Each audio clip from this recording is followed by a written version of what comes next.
हरियाणा सरकार के शिक्षा मंत्री श्री रामकांत जी शर्मा, श्री कुलदीप जी सोलंकी, श्री पवन राठी, दिगंबर, श्री संतोष पारिक, श्री मुकेश गौर, श्री अखबार शर्मा, पूर्व मंत्री बिहार श्री गजेंद्र यादव, श्री पंडित, यहाँ उपस्थित करें बड़ी सम्मानित बहनों एवं भाइयों, बहनों भाइयों, यदि मैं आज आपके बीच आया हूं तो धर्मदेव जी सोलंकी के भी वोट मांगने आया और धर्मदेव जी सोलंकी के लिए इसलिए वोट मांगने आया। बहुत राजनीतिक कार्यकर्ताओं को अपने जीवन में मैंने देखा है, लेकिन धर्मदेव जी सोलंकी के बारे में मैं एक बात कहना चाहता हूं आप लोगों के सामने। इनके काम काज करने का जो तौर तरीका है, उस तौर तरीके को देखने के बाद और इनकी लगन और इनके दिल की तड़पन को देखने के बाद कोई भी सहज रूप से इस नतीजे पर पहुंचेगा कि धर्मदेव सोलंकी राजनीति यदि करते हैं तो सत्ता का सुख भोगने के लिए राजनीति नहीं करते हैं, बल्कि समाज की सेवा करने के लिए राजनीति करते हैं। इसलिए मैं धर्मदेव सोलंकी के लिए वोट मांग गया। अभी 1 साल पहले आप लोगों ने इन्हें विधायक बनाकर दिल्ली की विधानसभा में भेजा। इन्हें 5 साल तक विधायक के रूप में अपनी जिम्मेदारी का निर्वाह करने का अवसर मिलना चाहिए, लेकिन नहीं मिला। मैं आप लोगों के प्रति आभार व्यक्त करना चाहता हूं, दिल्ली की जनता के प्रति आभार व्यक्त करना चाहता हूं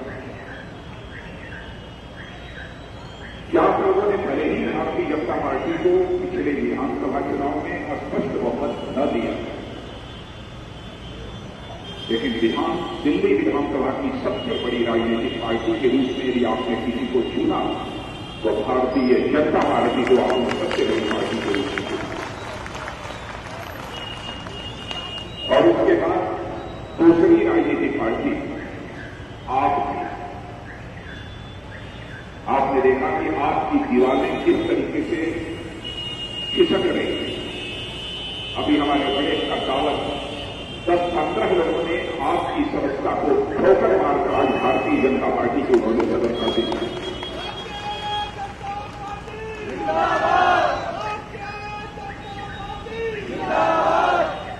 आज जिन लोगों ने भारतीय जनता पार्टी की सदस्यता स्वीकार की है उसका कोई दोष नहीं। उन्होंने उस समय सोचा एक नई पार्टी बनी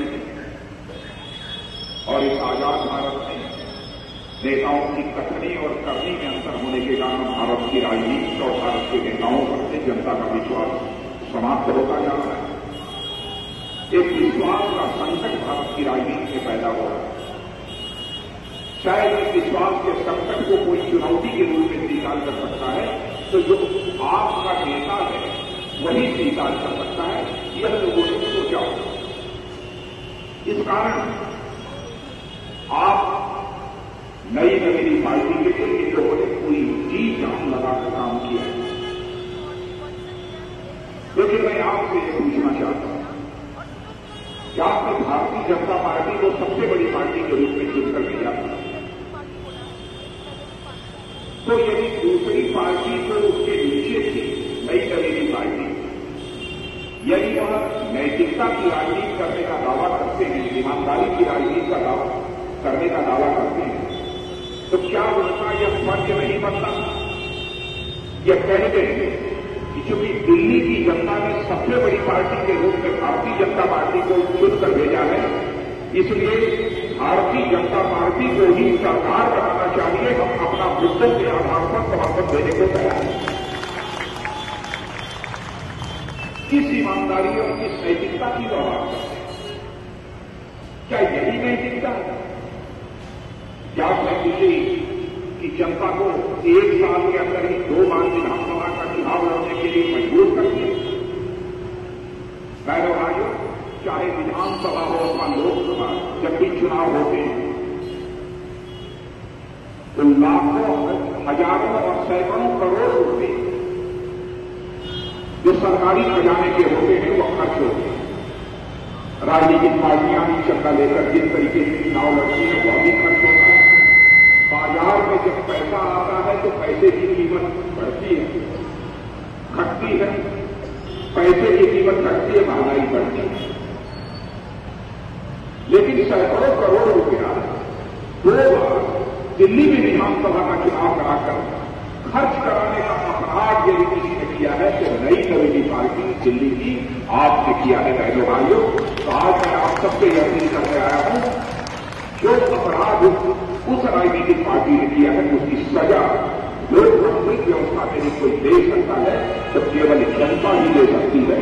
तो वह सजा उन्हें देनी चाहिए, यह अपील करने के लिए आप सबके सामने खड़ा हूं। मैं आपसे पूछना चाहता हूं, क्या यह सजा उनको देनी तो चाहिए? देनी चाहिए कि नहीं? एक आवाज आना है, मिलनी चाहिए। सरकारी खजाने का पैसा या केवल जो सरकार में बैठे अपने नेताओं की जेब का पैसा नहीं होगा। मध्यम वर्गीय परिवार, झुग्गी झोपड़ी में रहने वाले गरीब, उनकी गाड़ी का पैसा सरकारी खजाने में जमा हो रहा है। बहनों, उसके साथ भी लोगों ने खिलवाड़ किया। इसलिए सजा देने की अपील करने के लिए आप सबके सामने खड़ा हुआ, कहा और आज भी कह रहे हैं, कहते हैं हमने पानी चोरी कर दिया, कहते हैं हमने बिजली का रेट आधा कर दिया। 49 दिन केवल मुख्यमंत्री रहे। क्यों यदि आप मुख्यमंत्री बन गए थे और ऐसी राजनीतिक पार्टी जिसको आप गाली देते और कहते थे हिंदुस्तान की प्रगत पार्टी कांग्रेस है, सला मार मार कर जनता के दिशा बोलते हैं, उसका समर्थन लेकर आपने सरकार बनाई और आपने कहा कि हमने इसका बिजली का रेट आधा कर दिया, पानी भी कर दिया। तो मैं आप लोगों से पूछना चाहता हूं, सबको फ्री पानी मिलेगी? मैं आपसे पूछना चाहता हूं, यदि लक्ष्य मात्र ईमानदारी रही होती उसके अंदर तो सत्ता छोड़ने के पहले, मुख्यमंत्री पद से हटने के पहले वह एक बजट दिल्ली की विधानसभा में पारित करा दिए होते और उस बजट में मुफ्त में पानी और आधे रेट पर बिजली देने की मुकम्मल व्यवस्था कर दिए होते। बजट में वो व्यवस्था कर दी, लेकिन यह नहीं किया। तो जासूसी से भी नहीं कर पाएंगे, इसलिए वो बात करेंगे और कोई दूसरा काम नहीं। बहुत बड़ा अपराध किया था यह इस राजनीतिक पार्टी। और आज भारतीय जनता पार्टी की सरकार आप लोगों ने केंद्र में बनाई है। कहते क्या है? कहते हैं कई 8 महीनों से नरेंद्र भाई मोदी की सरकार दिल्ली में चल रही है, क्या किया उन्होंने? यह पूछना चाहता हूं मेरे भाइयों, मैं आपसे पूछना चाहता हूं, इंसान के हृदय की सबसे बलवती भावना, सबसे मजबूत भावना क्या होती है? कोई कह सकता है इंसान को कुछ नहीं चाहिए, केवल रहने के लिए मकान चाहिए, खाने के लिए भोजन चाहिए, पहनने के लिए कपड़ा चाहिए, चलने के लिए गाड़ी चाहिए, यही सब लोग कहते हैं। लेकिन मैं कहता हूं इंसान के हृदय की इससे भी अधिक प्रबल इच्छा, प्रबल भावना यदि कोई होती है तो मान, सम्मान और स्वाभिमान की भावना, यह इंसान के हृदय की सबसे बड़ी भारतीय जनता पार्टी भले ही यहां पर जो ये हुजूम बैठा हुआ है, यहां पर जो हुजूम मैं अपनी आंखों के सामने देख रहा हूं, इसमें जो झोपड़ी में रहता होगा, गरीब मां की कोख में पैदा हुआ होगा, उस जवान को यदि बड़े से बड़ा राजा महाराजा आकर कोई कहे तुम गरीब हो, झोपड़ी में रहते हो, तुम्हें खाने के लिए सूखी रोटी नहीं मिलती है, चलो मैं तुम्हारे नाम से अपना राजमहल लिख देता हूं, खाने के लिए 5 स्टार होटल का भोजन तुमको मुहैया कराया जाएगा, लेकिन शर्त यह होगी सवेरे जब तुम बिस्तर से सो कर उठोगे तो तुमको इसी चौराहे पर, दिल्ली के चौराहे पर खड़ा करके प्रतिदिन तुम्हारी झोपड़ी पर 2 चांटे लगाए जाएंगे। तो मैं आपसे पूछना चाहता हूं, क्या वह गरीब मां की कोख से पैदा हुआ जवान से स्वीकार करेगा? वो कहेगा, है राजा, तुम्हारे राजमहल को मैं पैरों से ठोकर मारता हूं, लेकिन अपनी खोपड़ी पर कभी चाटा नहीं खा सकता हूं। पैर भाइयों, यही होती है स्वाभिमान। और इसी देश के नौजवानों की स्वाभिमान की भावना के कारण ही भारत आजाद हुआ। चाहे वो चंद्रशेखर आजाद रहे हों, चाहे खुदीराम बोस रहे हों, चाहे प्रभुचंद चौकी रहे हों, चाहे अशफाकुल्लाह खां रहे हों, हंसते हंसते माटी के पत्ते को छोड़ लिया था। इसी राष्ट्रीय स्वाभिमान की भावना के कारण चंद्रशेखर आजाद के बारे में आप लोग जानते हैं, अशफाकुल्लाह खां के बारे में आप जानते हैं। 31 साल की जवानी थी, मां कहती थी, बेटा शादी करो, बहू लाओ, मैं बूढ़ी हो गई हूं, मेरी देखभाल करेगी, मेरी परवरिश करेगी। लेकिन अशफाकुल्लाह के दिल में तो आजादी हासिल करने की दीवानगी, मुस्कुराकर वहां की यात्रा को टाल देती। अंग्रेजों की हत्या करने के मामले में जब फांसी की सजा हो गई, फांसी के तख्त पर ले जाया गया, मजिस्ट्रेट ने पूछा, बोलो अशफाकुल्लाह, तुम्हारी अंतिम मुराद क्या है? जो भी तुम्हारी अंतिम मुराद होगी, यह संदेश तुम्हारी मां तक पहुंचा दिया जाए। राष्ट्रीय स्वाभिमान के धनी अशफाकुल्लाह खां ने उसी फांसी के तख्त पर मुस्कुराते हुए कहा, है मजिस्ट्रेट, जाकर मेरी मां तक यह संदेश पहुंचा दे, तुम्हारा बेटा अशफाकुल्लाह आज फांसी के तख्त पर खड़े होकर अपनी शादी रचाने जा रहा है, तुम्हारी मुराद पूरी करने जा रहा है। मजिस्ट्रेट ने पूछा, क्या फांसी के तख्त पर खड़े होते ही तुम पागल हो? कहां है वो लड़की जिस लड़की के साथ फांसी के तख्त पर खड़े होकर तुम अपनी शादी रचाने जा रहे हो? बहादुर अशफाकुल्लाह खां ने कहा, ऐ मजिस्ट्रेट, पागल मैं नहीं हो गया हूं, अंधे तुम हो गए हो। क्या तुझे दिखाई नहीं देता? मेरी आंखों के सामने जो यह फांसी का पल्ला है, यही वह हमारी महबूबा है, जिसे आज मैं अपने गले से लगाने जा रहा हूं, जिसके साथ मैं शादी रचाने जा रहा हूं।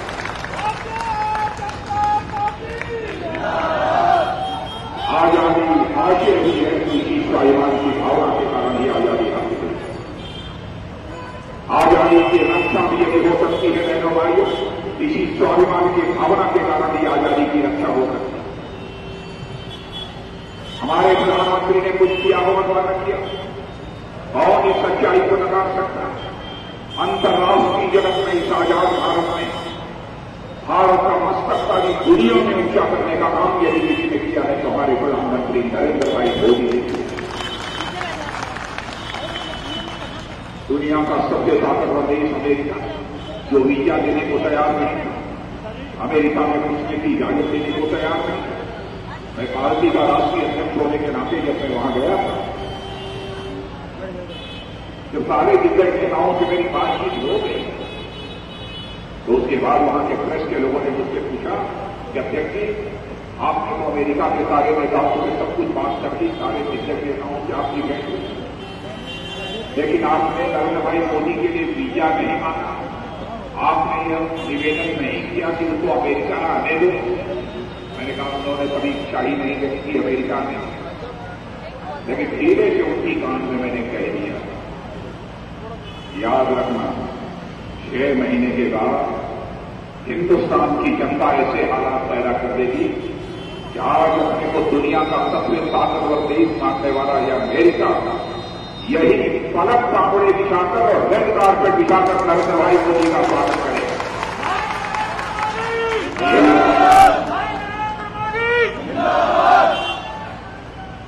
क्या हमारी सरकार में हमारे प्रधानमंत्री ने यह काम नहीं किया?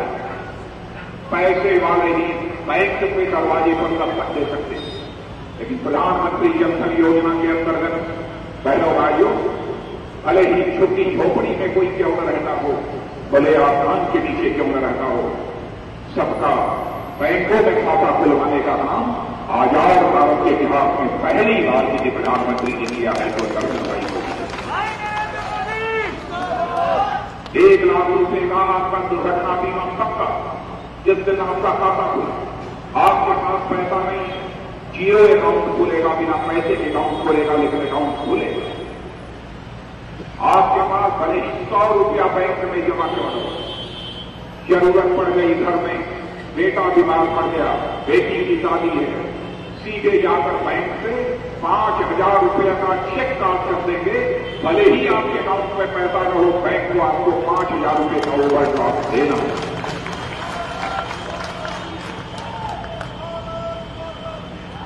इन नई नई पार्टी के नेताओं से मैं पूछना चाहता हूं, उनका क्या जवाब? कोई जवाब। और उस कांग्रेस पार्टी के साथ यहां से मिला देते हैं जिसको वह खबरें डाली दे। और उस कांग्रेस पार्टी का मैं करीब आपको बताऊं, भाइयों, ये पड़ोसी देश पाकिस्तान क्या क्या नहीं करता। जब होता था तब गोली चला देता, सीमा पर रहने वाले भारत के नागरिकों की हत्या कर देता। सरकार बदल गई, हिंदुस्तान में उसको एहसास नहीं था, पुरानी आदत पड़ी हुई, उसने गोली चला दी। सीमा पर रहने वाले 5 निर्दोष भारत के नागरिक मारे गए। मुझे खबर भी नहीं। मैंने बॉर्डर से को रिपोर्ट के अपने डायरेक्टर जनरल से पूछा कि सीमा पर क्या होगा। उन्होंने बताया, कहा पाकिस्तान पर हम गोली चला रहा है, 5 हमारे भारत के निर्दोष नागरिकों को उसने मार डाला। तो मैंने कहा कि हमारे फौज के जवानों ने क्या किया है? उन्होंने कहा था, बराबर हम झंडे दिखा रहे हैं, 16 बार सफेद झंडे हमने दिखाए। मैंने पूछा कि यह सफेद झंडा क्या होता है? उन्होंने कहा, सफेद झंडा, व्हाइट फ्लैग इसलिए दिखाया जाता है कि हम पाकिस्तान को संदेश देना चाहते हैं कि हम तुम पर गोली नहीं चलाना चाहते, तुमने भले ही गोली चला दी हो, लेकिन हम तुमसे बातचीत करना चाहते हैं। यह संदेश देने के लिए हम लोग झंडा दिखाते हैं। और 16 बार झंडे दिखाए।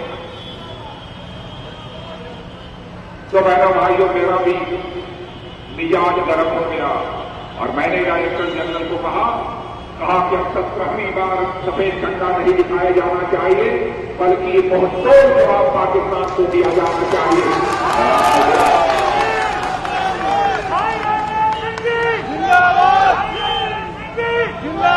और आपने देखा कि उसके बाद क्या हुआ।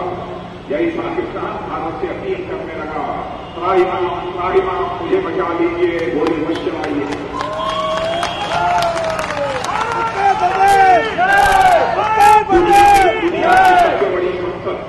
दुनिया की सबसे बड़ी संसद के सामने गुहार करने लगा, देखो बात बचाओ, भारत को मना करो, गोली चलाओ। भाइयों, जब तक देश सुरक्षित नहीं रहेगा, तब तक देश का उसके विकास की कल्पना भी नहीं की जा सकती। आपने भारतीय जनता पार्टी की सरकार बनाई है केंद्र में, हम राज्यों में भी चाहते हैं। क्या कभी आपने सोचा था कि हमारे डॉक्टर रामविलास जी शर्मा जो यहां बैठे हुए, ये अध्यक्ष थे पार्टी कि हरियाणा में भी भारतीय जनता पार्टी बहुमत के आधार पर सरकार बनाएगी? लेकिन आपने देखा, जनता का, हिंदुस्तान की जनता का रूप बन चुका है। यदि केंद्र में परिवर्तन किया है तो हिंदुस्तान के सभी राज्यों में परिवर्तन होना चाहिए। इसीलिए आपने देखा कई हमारे भाइयों बहनों ने आपकी सदस्यता से त्याग पत्र देकर आज भारतीय जनता पार्टी की सदस्यता से त्याग किया। इसलिए अपील कर रहे हैं, आप धर्मदेव सोलंकी को भी मत दें। आपकी नजर यदि होनी चाहिए वह पार्टी जिसका चुनाव चिन्ह कमल का फूल है, कमल के फूल को कदम दबाओ बहनों भाइयों, और वहां आपने सरकार बनाई, यहां भी बनाई।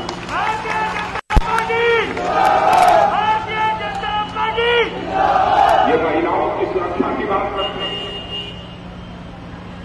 भाइयों, सरकार बनते ही हम लोगों ने हिम्मत नाम का एक नया एप्लीकेशन लॉन्च किया है मैंने, और हमारे मोबाइल जो एंड्रॉयड बेस्ड उसका एक बटन, यदि कोई भी इसके ऊपर आंख उठाकर देखने की जरूरत करता है, एक बटन दबाएगी, पुलिस कंट्रोल रूम में घंटी खनखनाने लगेगी, पीसीआर वैन को इसकी जानकारी मिल जाएगी और पीसीआर वैन 5 से लेकर 7 मिनट के अंदर ही महिला की सुरक्षा तैयार करने के लिए मैंने यह भी निर्देश दिया है, मैंने यह भी निर्देश दिया है, हर प्रकार के मोबाइल में इसकी मुकम्मल व्यवस्था की जानी चाहिए, यहां तक कि आई पैड पर भी इसकी व्यवस्था की जानी चाहिए। और ये नई पार्टी आप ये कह रही हम करेंगे, अरे मैं कहना चाहता हूं आप करेंगे, हम लोगों ने कर दिया, उनको जानकारी अभी महीने भर पहले किया है, इसका प्रचार होने में थोड़ा समय है, प्रचार नहीं हो,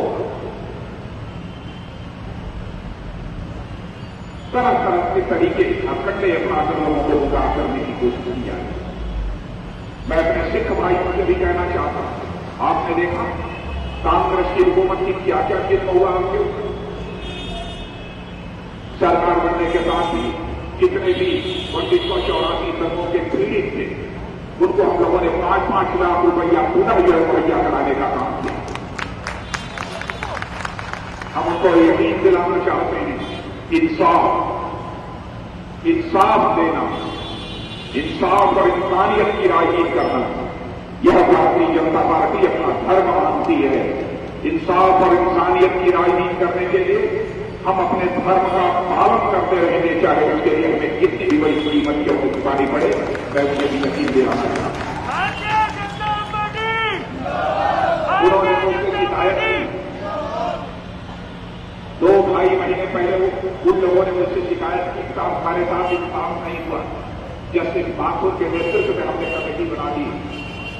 मैंने कहा कि उसकी सिफारिश प्राप्त होने के बाद हम आपके साथ इंसाफ करेंगे, आपके साथ न्याय करेंगे, हम आपको यकीन दिलाते हैं। क्योंकि मैंने जो हर चीज को हम केवल वोट के तराजू पर नहीं तौलते हैं, बल्कि हम हर चीज को इंसाफ के तराजू पर तौलते हैं, न्याय के तराजू पर तौलते हैं, और यही भारतीय जनता पार्टी इसी काम को पूरा करती है। अलग अलग इन कॉलोनियों के बारे में 1600 से अधिक अनऑर्गेनाइज कॉलोनी को रेगुलराइज करने का फैसला हम लोगों की कैबिनेट ने कर दिया। लोग ये भ्रम पैदा कर रहे हैं, शीला जी भी पहले सबकी थी, पर्ची बांधी जाएगी, वह होगा। शीला जी के हाथ में यह नहीं था, यदि उन्होंने कहा तो ठीक नहीं था। भारत सरकार को इसका फैसला करना था, और पहली बार दिल्ली की अनऑर्गेनाइज कॉलोनी को रेगुलराइज करने के बारे में भारत सरकार की कैबिनेट ने अपना फैसला कर लिया है, प्रस्ताव पारित कर दिया है, मुझे कोई रोक नहीं कर सकता। मुद्दे बहुत सारे मुद्दों की विस्तार में जाकर चर्चा करने की कोई जरूरत नहीं, इसलिए मैं आप सबसे अपील करने के लिए आया हूं। रणदेव जी को पिछली बार कितने से जिताया था?